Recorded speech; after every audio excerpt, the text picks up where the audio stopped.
Echoing the last words of Mrs. Stevens, that we want to have an operational privacy shield as soon as possible. The problem is that this privacy shield is very unlikely to be operational. We are here today thanks to a young man called Max Schrems, who was stubborn enough to litigate before the court for many, many years and to do what the EU institutions should have done, namely stand up for the interests of the EU citizens. Because I recall here that this House has called repeatedly for the repeal of Safe Harbour, and the Commission did not move. So it took one Austrian student to make sure that Safe Harbour was repealed. Now, I am not the least bit convinced that things like written assurances or an ombudsman or a review are going to do the trick.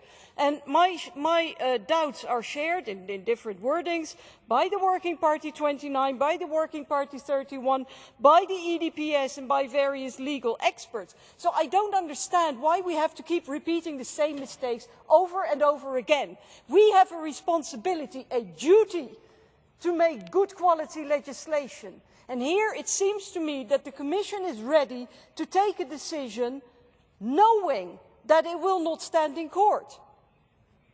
This is not about making political compromises. You know, maybe I could agree with Mr. Vos or maybe not. That's all not relevant. There is only one yardstick.